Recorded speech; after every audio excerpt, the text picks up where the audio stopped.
Estamos de volta. Hoje, o Melhor e Mais Justo discute os grandes desafios para aumentar a qualidade de vida nos centros urbanos. Participam desse debate Francisco Kumaru, professor da UFABC em Planejamento Urbano e Ambiental, e Ivanete Araújo, coordenadora da Ocupação Mauá e integrante da Frente de Luta por Moradia.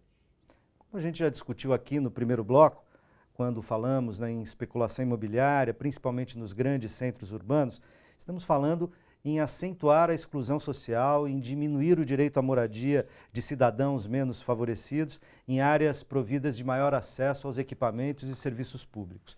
Sobre isso também fala a urbanista Hermínia Maricato. Vamos ouvi-la. Nas cidades brasileiras, eu tenho grande parte da cidade onde os pobres, é a cidade dedicada aos pobres, é a cidade que eles constroem, é uma cidade ilegal, porque eles não cabem na cidade formal. Na cidade do cartão postal, não cabe boa parte dos trabalhadores. Essa parcela, que muita gente pensa que é pequena, ela consegue ser de 25%, que é o caso do município de São Paulo, Belo Horizonte, talvez Porto Alegre, até 50% ou mais, como as cidades do Nordeste. São a cidade ilegal. Para essa cidade não tem lei, porque os trabalhadores constroem com seu próprio sacrifício, seu próprio trabalho. É a cidade, digamos, dos trabalhadores, né? de uma força de trabalho barata, que não consegue comprar sua casa dentro do mercado imobiliário. Qual é a outra face dessa moeda? É um mercado imobiliário altamente especulativo. Vamos dar um exemplo dos últimos 5 anos. Quando o preço da terra de São Paulo e Rio de Janeiro, o preço do metro quadrado no mercado cresceu mais de 200%, impactando nos aluguéis, impactando inclusive no custo de vida, expulsando muito mais gente, claro, abrigando alguns, mas expulsando outros, para as periferias e para as favelas. Se nós não fizermos o que é a base da reforma urbana, que é segurar essa especulação, que de repente pode jogar o preço para 200% em 4 anos, se nós não fizermos essa regulação desse capital e desses ganhos, nós não vamos nunca resolver os problemas urbanos.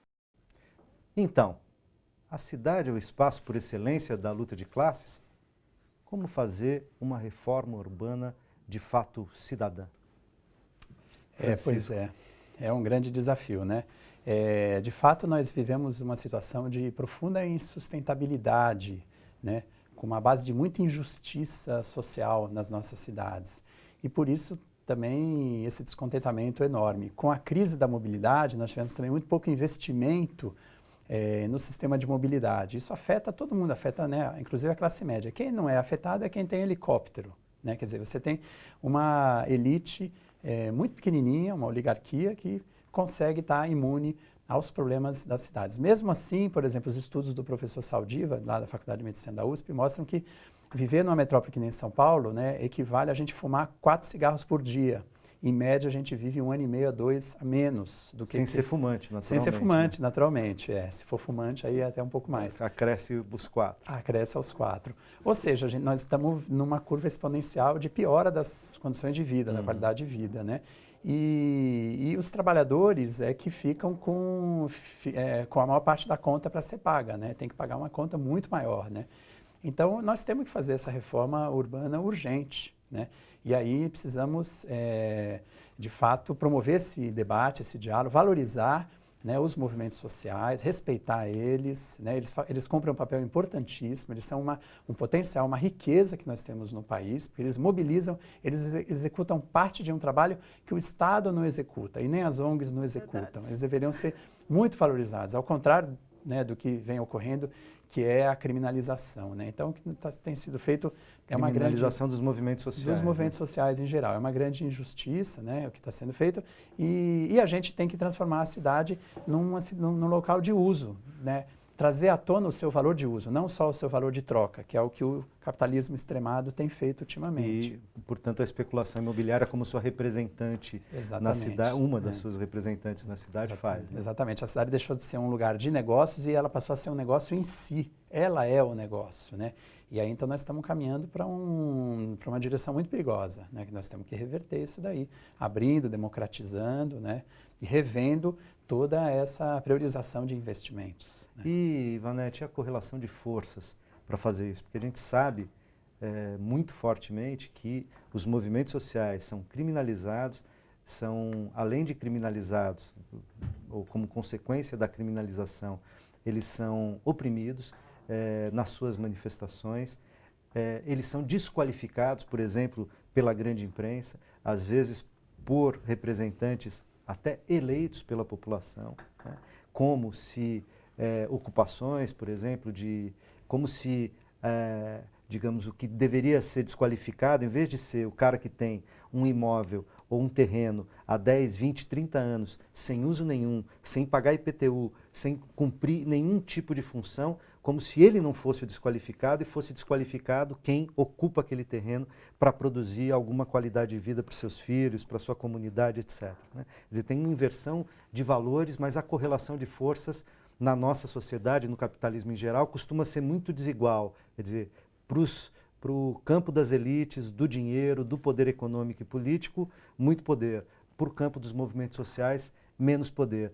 Embora essa situação parece está mudando nos últimos anos no Brasil, e recentemente a gente teve, digamos, uma insurgência de movimentos urbanos propriamente, né? Lá em 2013, inclusive contestando as formas de representação e de ação política dos poderes públicos.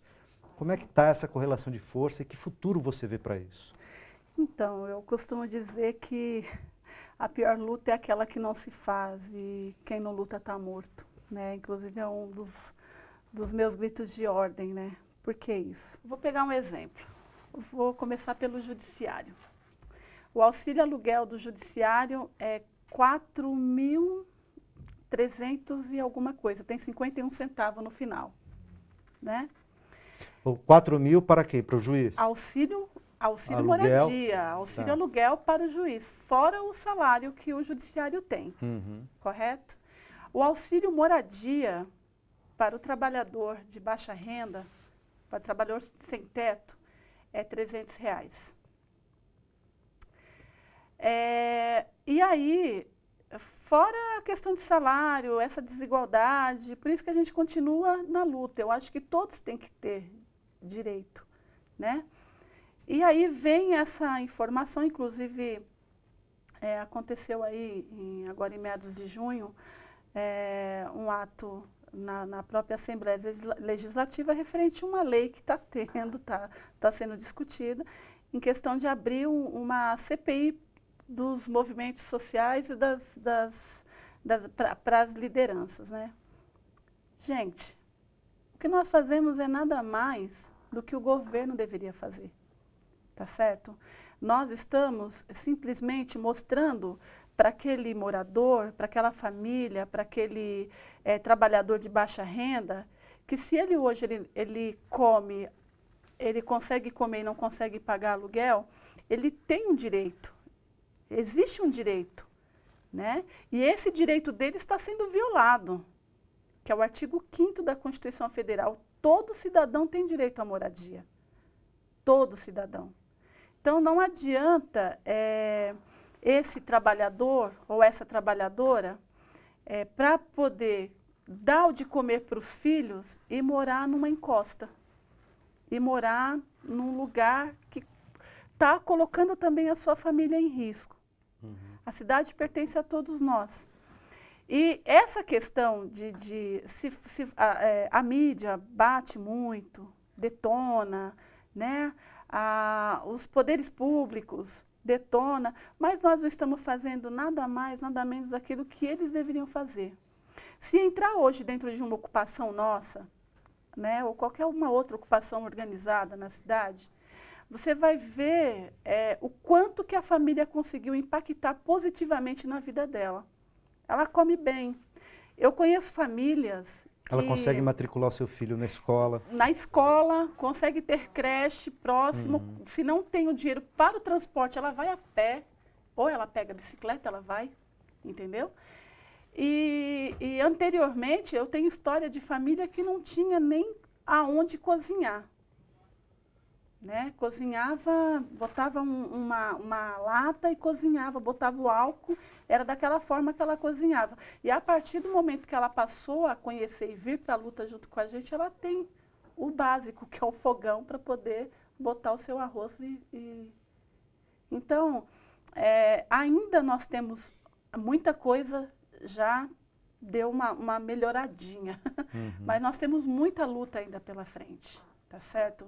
Ainda precisa-se ter o quê? Subsídios de todos os níveis de governo para passar para a família. Então, ou seja, a família conseguiu um financiamento, o financiamento dela é de 100 mil, ela não vai conseguir pagar esses 100 mil, mas o governo do estado pode entrar com subsídio, o governo federal pode entrar com subsídio, o governo municipal pode entrar com subsídio. Então, deixa eu aproveitar e pedir para o Francisco falar um pouco disso também, quer dizer, as políticas públicas de habitação, nesse caso, tanto as municipais, quanto as estaduais, quanto a federal, o programa mais conhecido é o Minha Casa Minha Vida, eles têm avançado nesse sentido, o quanto a gente está distante de uma política pública minimamente adequada para cuidar da questão do uso, ocupação do solo urbano e, nesse caso, sobretudo, da habitação. Olha, então, é uma faca de dois gumes, né, como se costuma dizer. Houveram avanços importantes do ponto de vista do debate, acho que a questão urbana ela está mais no centro do debate, não é ainda uma questão central do Brasil, mas já é uma questão que vem sendo mais debatida. O volume de recursos, né, investido em moradia com Minha Casa Minha Vida é indiscutível, a gente tem que reconhecer que aumentou também o número de recursos, né, então houveram avanços nos últimos anos aí. Entretanto, a gente vive um problema no Brasil que é uma síndrome do curto prazismo, né, que o professor Márcio Postman fala um pouco disso, que os políticos, os gestores, os formadores de políticas públicas têm uma estratégia sempre de muito curto prazo, de focar num resultado de curtíssimo prazo. E nós precisamos construir... Que é o tal do tempo político, que é o tempo do mandato dele, né? Que é o tempo do mandato dele, que é o tempo de 2 anos, porque vai ter a próxima eleição que não é de... Então, isso é muito complicado, porque a gente precisa construir uma base, né, mais duradoura. Então, não adianta uma política que a gente, né, pega um volume grande de recursos e distribui uma quantidade enorme de bolsas, de bolsa moradia, por exemplo, de R$350 para cada família. A sustentabilidade social, econômica disso é muito baixa, né? Por outro lado, se você fizer um investimento de mais médio e longo prazo, por exemplo, com locação social, em que você tem uma moradia que ela é pública, aquilo que tem, por exemplo, na Europa, Nova York tem bastante, ou você privilegia, por exemplo, formas de propriedade coletiva da moradia, essas duas formas você escapa da propriedade individual, da fórmula única, né, do monopólio, né, da monocultura, né, da propriedade individual, da moradia enquanto mercadoria, né. E aí, ela sendo pública, você tem um serviço de moradia por um tempo para uma família ou, de repente, para uma pessoa idosa que está sozinho. Então, as políticas públicas, né, de habitação e as políticas urbanas, elas precisam ser mais inteligentes, né? A gente tem que ter a capacidade... mais ousadas. E né? mais ousadas. E com participação popular, Com porque certeza, não adianta claro. também tentar construir de cima para baixo, que existe alguns modelos de locação social que sem participação popular e sem um acompanhamento social junto com o grupo popular interno, não consegue avançar. Né? Por que não? Qual que é uma das propostas? Aquela família que está na locação social, hoje ela está de uma forma que ela não consegue pagar um financiamento. Então, ela vai pagar os 10% do que ela ganha. Não é isso? 10% do que ela ganha. Aí, amanhã, ela pode ter um salário melhor, tá certo? Ela está trabalhando para isso, vai ter um acompanhamento social, a participação popular junto, uma comissão junto, vai estar fiscalizando, vai estar vendo essa questão, e aí aquela família conseguiu dar um salto de qualidade na vida dela, ela tem que ser encaminhada para um financiamento, para a casa dela, e vem outra família que não tem condições e ocupa aquele espaço. E hoje não Agora, tá essa é não uma... ocorre É, isso, porque não tem uma infelizmente. política política, porque foi Não feito o existe. programa e foi paralisado Foi praticamente. feito, né? não foi... teve continuidade. Não continuidade. teve. E tem uma coisa que o Francisco traz que é importante, que é uma questão cultural, provavelmente não superável no curto prazo, e aí que tá, digamos, na cultura do brasileiro, né? Talvez um dos maiores valores da população brasileira é a casa própria. É a ideia de você ter um patrimônio, tanto é que a gente fala em casa, muitas vezes não como moradia, mas como patrimônio, não é? Sim, exatamente. Isso daí é muito forte, vem do período do Getúlio, né? Veio do getulismo, essa concepção de casa própria. E como nós temos um estado de bem-estar social que não é construído, inacabado, né? As pessoas, de alguma forma, contam com a moradia própria, pensando, inclusive, na aposentadoria. Então, quando a gente fala das cidades, a gente tem que ter uma cidade de bem-estar social, mas a gente também está falando da sociedade como um todo, das políticas sociais, da aposentadoria, das políticas para as mulheres, né? As mulheres estão em situação de desvantagem, as minorias, né? Opa! As minorias sociológicas, que são maiorias étnicas, sociais, né? Fala os negros. Os negros, Exato. indígenas, né?